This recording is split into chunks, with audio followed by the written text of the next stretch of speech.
안녕하세요. 그린빌 가족 여러분.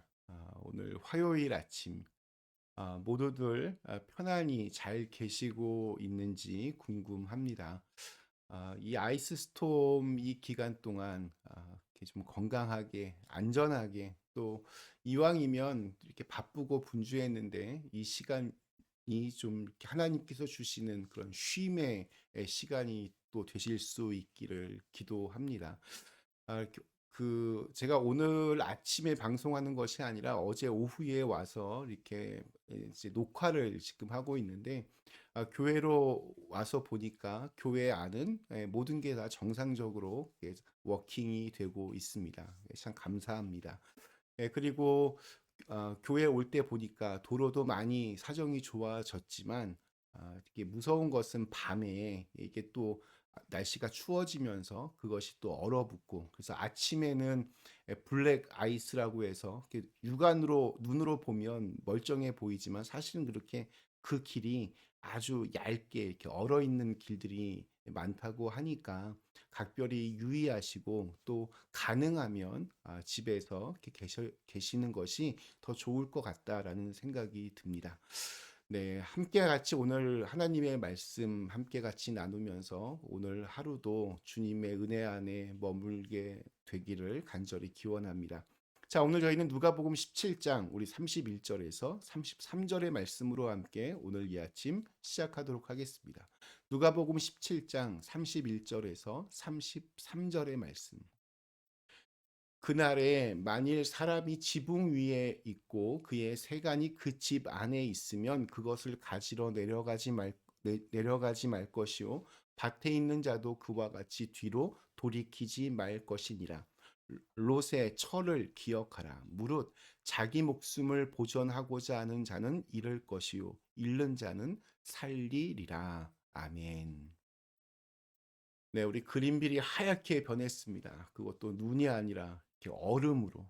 지금까지 이곳에서 살면서 이렇게 아주 혹독한 아이스 스톰은 거의 처음 경험해 본 것 같습니다. 그래서 주일 예배도 저희가 온라인으로 드렸습니다. 어느 집사님이 교회 가는 것을 낙으로 이렇게 일주일을 사는데 하시면서 이렇게 아쉬움을 표현하셨습니다. 아마 대부분의 분들이 비슷한 마음이셨을 것 같습니다. 주일 예배를 이렇게 온라인으로 전환한다는 결정은 뭐 이렇게 어떤 편의의 문제가 아니었습니다. 우리에게 가장 익숙한 것을 잠시 멈추는 일이었습니다. 몸으로 이렇게 한 공간에 모여서 예배 드리는 감각, 반복해서 매주마다 쌓아온 어떤 영적인 리듬, 주일이면 자연스럽게 교회로 향하던 발걸음을 중단하는 것은 사실 쉬운 일이 아닙니다. 그러나 그날 우리 주일날 우리는 어떤 형식의 신앙을 지탱하는 것이 아니라 생명을 향한 판단이 더 중요하다. 그렇게 생각했습니다. 위험을 감수하며 유지하는 어떤 전통보다는 멈춤을 선택함으로써 지켜지는 생명이 더 중요하다 생각했습니다. 그러니까 더 중요한 것을 지키기 위해서 덜 중요한 것을 내려놓는 일, 안정과 생명을 먼저 두는 그러한 결정을 하였습니다. 오늘 읽은 예수님의 말씀은 이러한 우리의 경험과 아주 묘하게 이렇게 맞물려 있습니다. 그날에 만일 사람이 지붕 위에 있고 그의 세간이 그 집 안에 있으면 그것을 가지러 내려가지 말 것이요 밭에 있는 자도 그와 같이 뒤로 돌이키지 말 것이니라. 예수님의 이 말씀은 뭐 어떤 상황을 설명하는 것보다는 명령에 가깝습니다. 그러니까 재난의 순간, 위기의 때, 마지막 날을 상정하여 말씀합니다. 내려가지 말라, 돌아보지 말라. 왜냐고 묻지 말라라는 듯한 그러한 어조입니다. 예수님은 위기 앞에서 우리가 가장 쉽게 흔들리는 지점을 아주 정확하게 짚어내십니다. 이미 이렇게 벗어나고 있으면서도 아직 놓지 못한 것 때문에 다시 뒤돌아보고 안으로 들어가려는 마음이 우리에게 있습니다. 예수님 당시 유대인의 그 집들은 이렇게 평평한 지붕을 가지고 있었습니다. 우리로 따지면 마치 그 지붕 위에 있는 옥탑방처럼 그 나와 보면 이렇게 평평한 그 집 위로 이스라엘 사람들은 하루에 일을 마치고 사람들이 올라가서 거기서 쉬었고 또 이웃과 이야기도 나누었고 또 저녁 바람을 맞던 그런 소중한 공간이었습니다. 그러니까 지붕 위에 있다라고 하는 것은 삶의 중심, 가장 익숙한 자리에 서 있다는 뜻입니다. 그런데 예수님은 바로 그 자리에서조차 집 안으로 내려가지 말라라고 하십니다. 이미 비교적 안전해 보이는 위치에 있음에도 안에 있는 물건을 이렇게 떠올리면서 다시 안쪽으로 움직이지 말라라고 하십니다. 위기의 순간에 우리가 가장 쉽게 흔들리는 이유는 어떤 그 위험 그 자체보다도 미련 때문일 것 같습니다.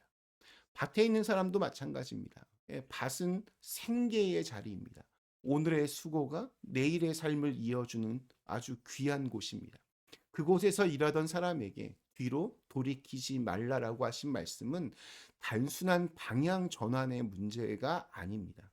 내가 의지해 왔던 방식, 나를 지탱해 온다라고 믿었던 근거에서 잠시 손을 떼라는 그러한 요청입니다. 그래서 예수님은 이 말씀을 하시면서 한 사람을 떠올리게 하십니다. 롯의 처, 즉 그의 아내를 기억하라. 우리 대멸망의 날, 롯의 아내는 롯과 함께 이미 소돔 땅을 떠나고 있었습니다. 그러니까 문제는 발걸음이 아니라 마음이었습니다. 뒤를 돌아본다라고 하는 것은 단순히 고개만 까딱 돌린 행위가 아니라 여전히 그곳에 마음이 묶여 있었다는 그러한 증거입니다. 성경은 그녀가 무엇을 뒤돌아 보았는지를 설명하지는 않습니다.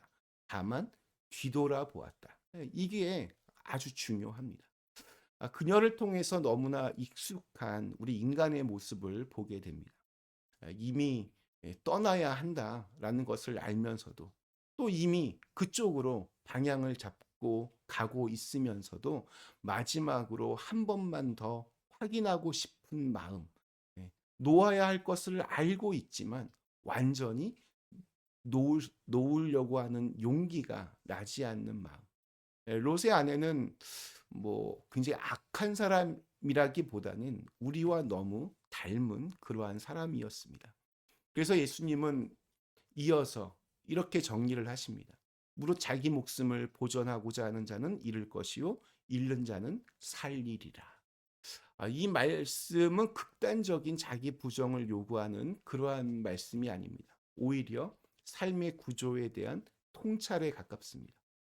붙들수록 집착할수록 안전해질 것 같지만 실제로는 더 불안해지는 삶의 역설이 있습니다.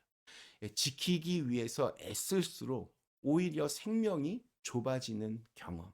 예수님은 그 모순을 우리에게 말씀하고 있습니다. 예수님이 말씀하신 그날은 반드시 어떤 종말의 날만을 가리키지 않습니다. 우리의 삶에는 크고 작은 그날들이 반복해서 찾아옵니다. 뭔가 판단을 이렇게 쉽게 할 수 없는 그러한 순간, 미련을 정리해야 하는 순간, 돌아보고 싶은 마음이 강하게 일어나는 자리. 그때마다 우리는 선택 앞에 다시 서게 됩니다. 그럴 때마다 또 우리는 예수님이 어떠한 걸음을 가지셨는지를 봐야 합니다. 예수님은 자기를 비워 종의 형체를 가지셨습니다. 그것은 실패가 아니라 또 패배가 아니었습니다. 가장 깊이 비우셨기 때문에 가장 넓은 생명을 여는 길이 되었습니다. 예수님의 삶은 뭔가를 더 이렇게 악착같이 붙드는 삶이 아니라 이렇게 내어주는 삶을 통해서 그것이 무엇을 만들어내는지를 우리에게 보여주셨습니다. 그래서 오늘 말씀은 우리에게 이렇게 묻고 있는 것 같습니다. 지금 내가 미련을 가지고 아주 악착같이 붙들고 있는 것은 무엇인가? 내가 정말 생명을 살리고 있는가? 아니면 잃지 않기 위해서 애쓰는 동안 이미 많은 것을 놓치고 있는 것은 아닌가? 우리가 진정한 것을 얻고자 한다면 기꺼이 작은 것들을 포기할 줄 아는 용기가 또한 필요합니다. 오늘 우리에게 주신 하루, 그 작은 포기를 통해서 더 큰 은혜와 축복을 경험하실 수 있기를 간절히 기원합니다. 우리 잠시 함께 기도하겠습니다. 거룩하신 하나님, 저희를 안전하게 지켜주심에 감사합니다. 우리의 선택의 그 순간마다 예수님께서 무엇을 붙드셨는지, 또 정말 우리에게 더 중요한 것이 무엇인지를 늘 분별하여 알 수 있고, 또 그 길을 선택할 수 있는 믿음의 용기를 더하여 주시옵소서. 예수님의 이름으로 간절히 기도드리옵나이다. 아멘.